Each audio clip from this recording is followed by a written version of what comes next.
За жал насилството се уште не стигнува и во организацијата на жени се обрати повторно жена која што е жртва на семејно насилство.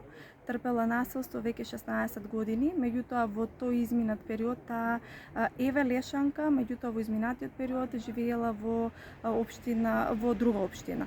Бидејќи насилството било толку тешко кој што трпело комплетно нејзиното семејство, таа одлучува да се врати назад во родниот крај, каде што живее со нејзиното првично семејство, односно нејзината мајка и нејзиниот брат.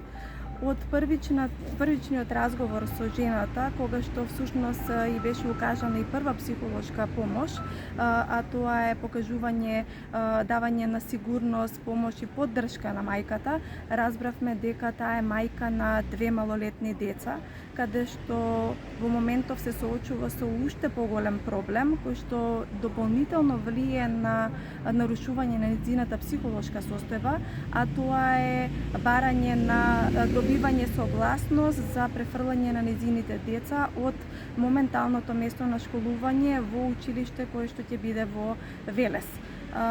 Во текот на разговорот на мајката и покрај тоа што ние стапивме со надлежни министерства и беше укажано дека во текот на утрешниот ден, односно ден пред тргнувањето на училиште, дека ќе се потрудат сите за да се добие таа согласност и да може децата да го продолжат школувањето во Велес, каде што ќе бидат тргнати од местото каде што трпат психолошко и семејно насилство.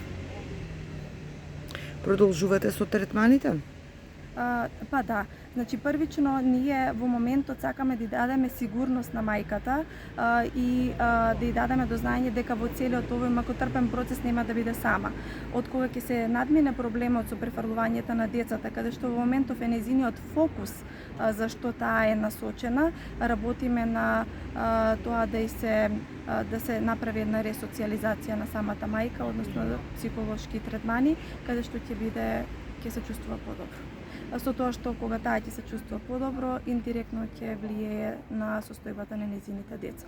Доколку е потребно, нормално ќе биде разговарано и со нејзините деца, а согласно ќе бидат пратени на разговор ако има потреба и на психотерапевти.